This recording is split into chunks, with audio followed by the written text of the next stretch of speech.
Hello' everyone, কি খবৰ? সকলো আশা কৰোঁ সকলো খবৰ বহুত বেছি ভাল আৰু মোৰো ভাল। ৰাতিপুৱাই শুই উঠি অকলে বহি আছিলোঁ, যিহেতু পৰিহাতি ওলাই গৈছিল অলপমান আৰু ইহঁতি অহালৈকে সন্ধিয়া হৈ গ'ল। আহি পিনে আমি ভাবিলোঁ যে বনফুললৈ যাওঁ, সেইকাৰণে গৈ আছোঁ আৰু তাই যোৱা দেখি খুব ফূৰ্তি। যাবলৈ পাই পিনে যিহেতু গম পায় তাত গৈ খেলিব পাম বুলি, সেইকাৰণে খুব জঁপি আছে তাই ফূৰ্তিতে। ইহঁতি দুজনী আগত গৈ আছে, আমি দুজনী পিছে গৈ আছোঁ আৰু গৈ পাই পিনে মধুৰি লাগি থকা দেখি পিনে এজনীয়ে আকৌ এয়া মধুৰি ছিঙিবলৈ বুলি গৈছে। তাইক দেখি পিনে আকৌ এজনীয়ে আকৌ মধুৰি ছিঙিবলৈ বুলি গ'ল পিছে।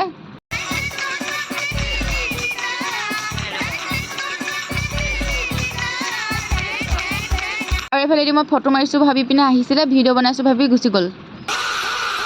আৰু এইফালেদি আমাৰ ডিস্ক'চিঙে অকলে ঘূৰি আছে, তাই একো টেনশ্যন নাই, বিন্দাছ ঘূৰিছে তাই অকলে।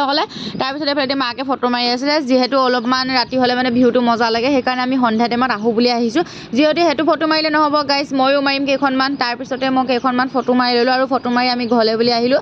আহি পিনে ভাত পানী খাই মেলি, যিহেতু ভাওনা আছিলে সেইকাৰণে ভাওনা চাবলৈ বুলি গ'লোঁ আৰু প্ৰথমৰ পৰা লাষ্টলৈকে চাইছোঁ গাইছ। জানে ভাওনা চাবলৈ প্ৰথমৰ পৰা শেষলৈকে চাইহে ভাল লাগে, সেইকাৰণে ভাওনা শেষলৈকে চালোঁ। 3টামান বাজিলে, তাৰপিছত ঘৰলৈ গুচি আহিলোঁ।